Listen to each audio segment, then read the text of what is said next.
the Final Word Champions Trophy Daily, brought to you by McInnes Whiskey. More about how you can get 20% off your fabulous investment with them later on. But for now, we are in Rawalpindi. We're excited to be in Rawalpindi, of course we are, because Australia are playing against South Africa.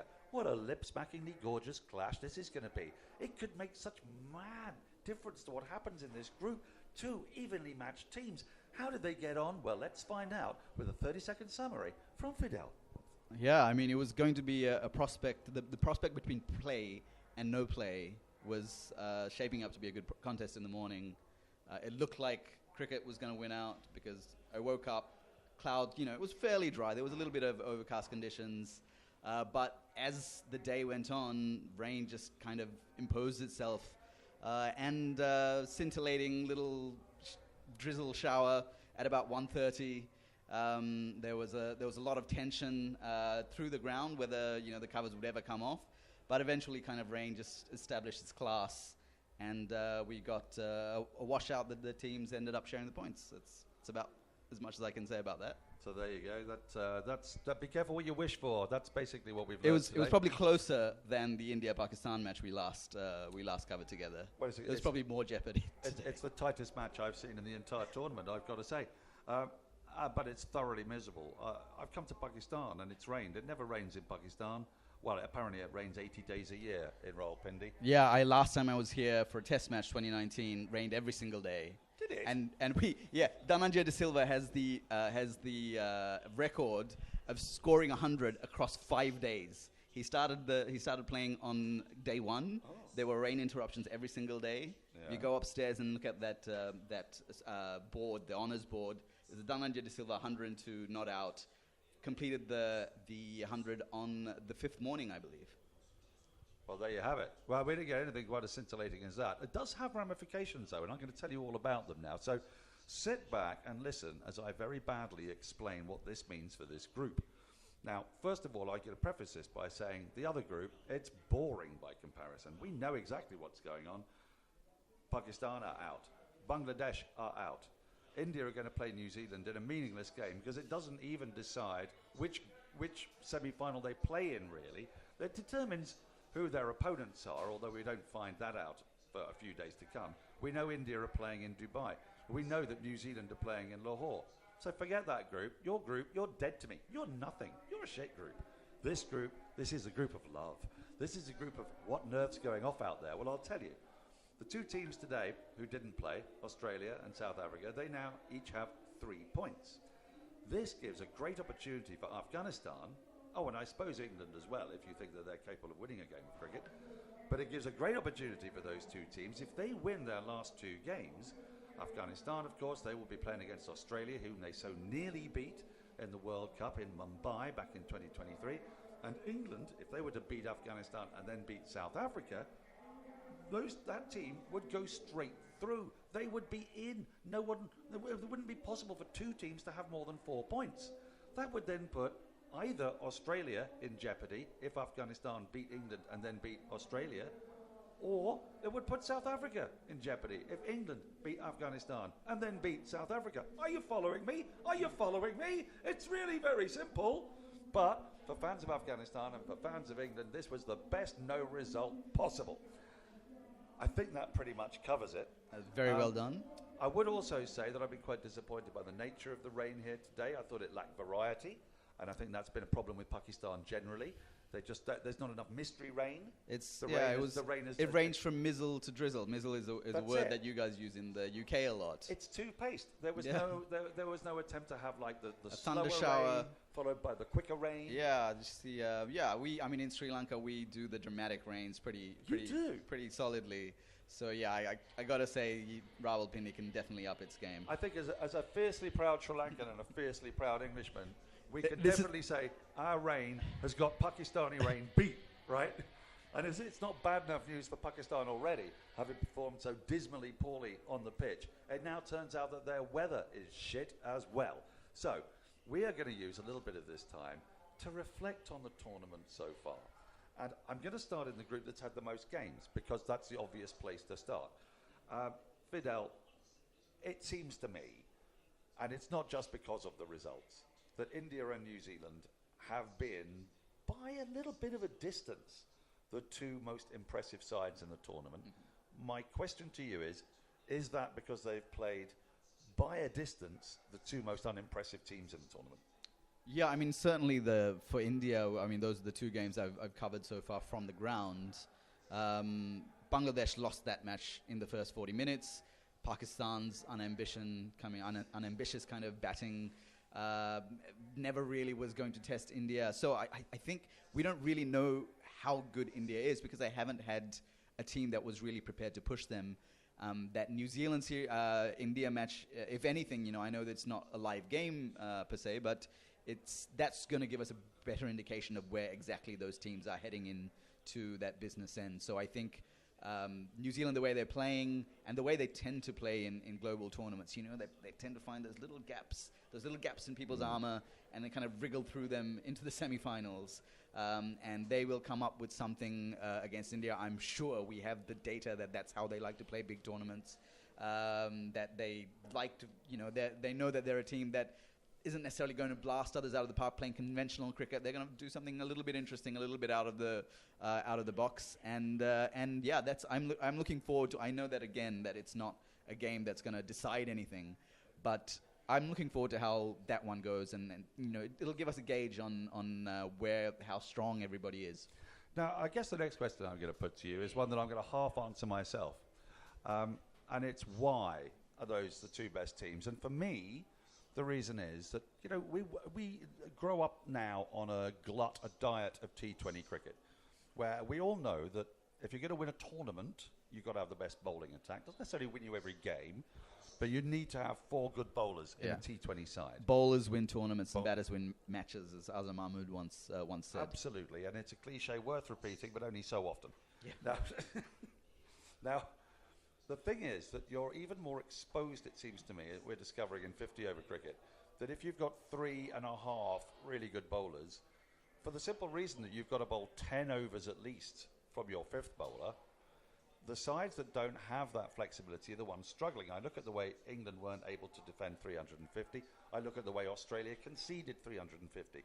And then I compare it to what India have got. They have a number 5, who is Akshar Patel, who can bowl 10 overs.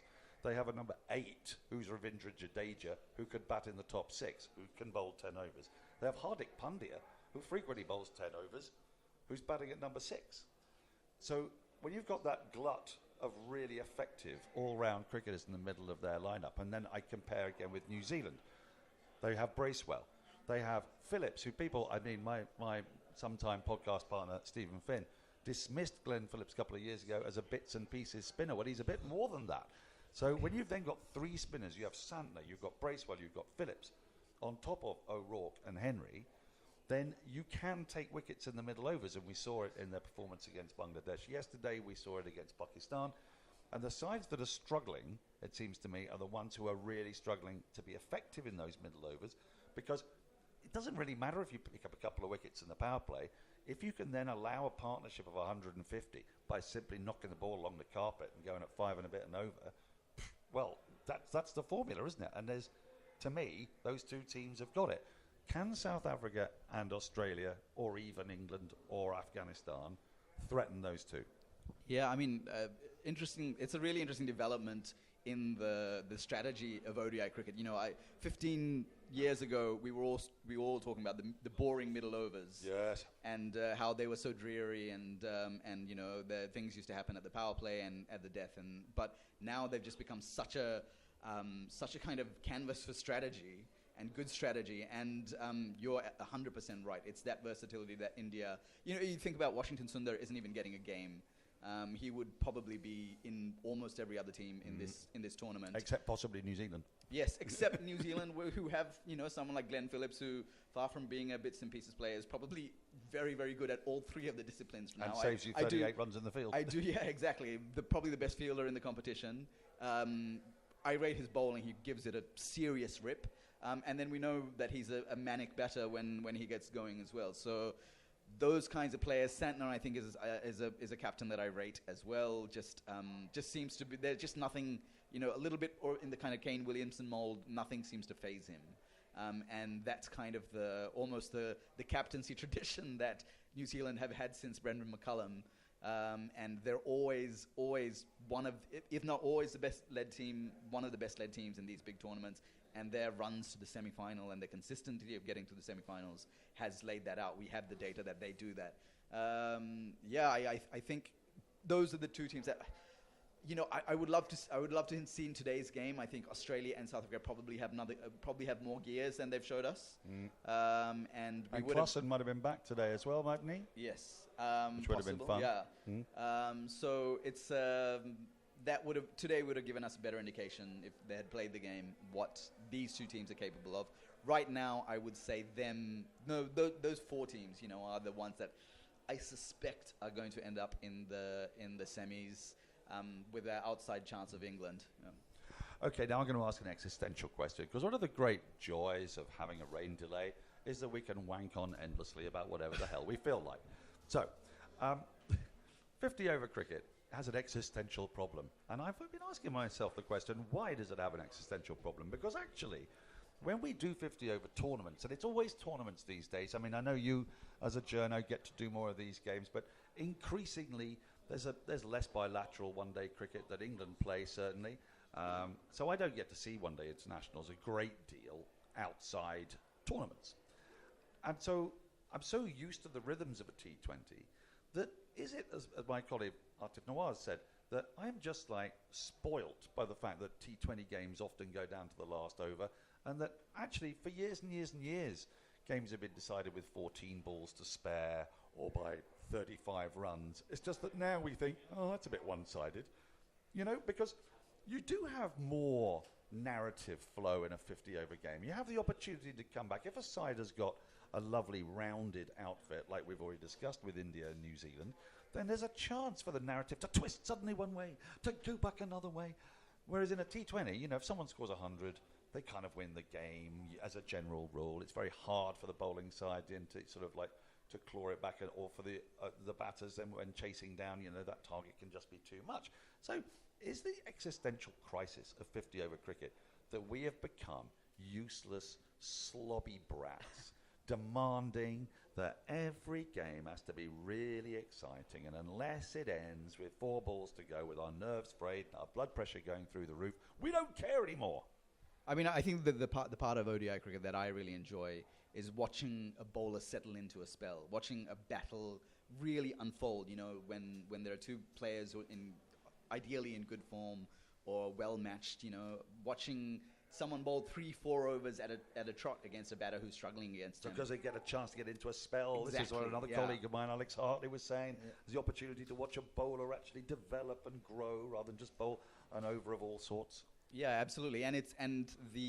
While there is, some onus on variety in bowling in ODI cricket, there's also kind of you have to sustain that variety. You have to sustain the quality over a period of time, and I enjoy that about the format. Well, there you go. I don't know if we've answered the question for you back at home, but look, at least we've given you a talking point. Other talking points are today, and I guess you're missing cricket because there doesn't seem to be any cricket on today. Be not afeared, because the England legends are making their debut today in a tournament, and Stephen Finn is going to appear, and he's going to be bowling at some point to Sachin Tendulkar with a bit of luck. So, there's a kind of macabre pleasure from watching a man who thought he'd never bowl again get hammered to all parts. That's what the legends is about, is it? Is it just watching retired fast bowlers become cannon fodder for old batters? It's just pure nostalgia, isn't it? Yeah. Pure nostalgia. Yeah. Okay, well, there you have it. That's basically what's happened today. It's rained. It's been pitiful rain, rubbish rain. We've had no cricket, a game that was really juicy, really exciting, and we were really, really looking forward to it. So we're going to go off to a break where you're going to hear a little bit about our pals at CBUS Super. And then we're going to be back with the Hall of Fame. Welcome back. It's Hall of Fame time in association with McInnes Whiskey. McInnes Whiskey, they specialise in sourcing branded single malt Scotch whiskey, the Ferrari of whiskies. And they do it in casks. And you then invest in that cask. You put in a sizable amount of money, the entry level price around £3,600, but you get a load of mates in, you put a couple of £100 in, you let it sit there, you let it grow, you let it become the delicious, gorgeous loveliness it's going to be at some point in the future, and then when you feel like it, you either drink it or you sell it. And the wonderful thing about our arrangement with McInnes Whiskey is that if you guys get together, or even do it on your own if you're feeling quite flush, you'll get 20% off your investment if you go to the checkout there and put in ICC Whiskey Cricket 20. All these details are in the show notes. It's a terrific way of getting an investment. There's no capital gains tax on it as well. So everything that it makes is all for you to share, along with the whiskey, if you just feel like that. And I can tell you, since I'm in Pakistan right now, I would really love a whiskey, and it isn't that easy to find. So check them out, mckinneswhiskey.com. It's a bit of fun, and it's an investment with no capital gains tax. People like that sort of thing. So Hall of Fame, because we've had no game, and we've already decided that the rain was not good enough to qualify for the Hall of Fame, and frankly there wasn't enough shenanigans on the outfield, I'm going to demand that we choose our Hall of Fame so far of the tournament, because at the start of today's game we were halfway through the group stage. We're now just slightly beyond it. Fidel, can you cast your mind back? So I'm going to go in a slightly different direction. I am going to pick a Hall of Fame moment from today. Are you? Hello, you've had a good day. Very personal one. Yeah. Getting into the ground, obviously, security in Pakistan that's always fun. Is very intense. A lot of concentric circles of security to get in. I had the hardest time getting in through the piercing kind of outermost layer of that security. Got pulled around to various gates. No one really knew where I was supposed to be going. Eventually, ended up with these. By this time, it was clear that the match wasn't starting, so it wasn't really that important for me to get in super fast. Ended up having these Pakistan Army guys were really interested as to why a Sri Lankan was covering this tournament, as to why, what's going on. And the thing with Sri Lankans in Pakistan is that for some reason, and there are various reasons, we have a lot of goodwill in this country. So that's nice. people ask you, okay, and they'll eventually the major greeting in Sri Lanka and between Sri Lankans and Pakistanis. As soon as I say I'm a Sri Lankan, I either get Malinga or Kumar Sangakkara or not so much Mahela. I got Ranganaherath yesterday, which I was really, really impressed by. Oh, what? You look like... No. They just say, Sri Lanka, Ranganaherath. Sri Lanka, Lasith Malinga, and that's just the way we greet each other. That's nice. I know something about your country. Yes, in Greece. Love it. I remember having a conversation in Greece in which we just traded football teams, and it got back to Newport County, because we'd run out of all the others, and you go Hednesford United. Yeah. So similar thing, and I basically the army guys had decided that at this particular gate had decided they weren't really keen on letting me in because they didn't want to go. They wanted to let me in, I sensed, but they didn't want to get in trouble for letting me in through that particular gate. What they were interested in is sitting me down, having a long chat. So there was some chai that came out of a van. As we all sat around, lovely. We just had a nice little 10-minute chat about various things. What's Malinga doing now? What is going on with Sri Lankan cricket? Why are you here? And when you're a Sri Lankan, your team's not here. All of these things were discussed. And then at the end of the conversation, they felt good enough about me to kind of wave me through that gate. And that's how I pierced that first concentric circle. So that was a fun little jaunt into Sri Lanka-Pakistan relations. There's a tip. If you're a Sri Lankan, you're trying to get into a game of cricket in Pakistan. Always lean on your Lankanness. If you're a Lankan who comes to Pakistan, always lean on your Lankanness. Always tell people first up. They'll start speaking Urdu at you because they immediately assume that you're Pakistani. But if you tell people first up that you're Sri Lankan, things generally tend to go really well. All the interactions have been very, very sweet so far. It's a heartwarming tale, isn't it? So I'm going to bring us crashing down to earth with my Hall of Fame so far, is that Pakistan's chances of winning the tournament were ended in the second ball of their first game, when the only man in their team who could smash the ball around the park, which they desperately need, their opening batter, Fakhar Zaman, the hero of the Champions Trophy of 2017, jogged after a ball at deep backward point, hurt himself, and was basically out of the tournament. I mean, it's not an uplifting Hall of Fame. Yours was much nicer. I'm kind of wishing I'd not chosen that now. But it's too late. It's done. And we've got to get out of here. So that's us done. We'll be back for more dailies. There'll be another one tomorrow. There'll be another one the day after. They keep on coming. Thank you to McInnes Whiskey. Thank you to CBUS. And thank you to you, listeners. But from me, Fids, and from me, Fids, and from you, Daniel, I think you know what we mean by now. It's been a long, tiring day watching the rain. It takes it out of you. It's goodbye.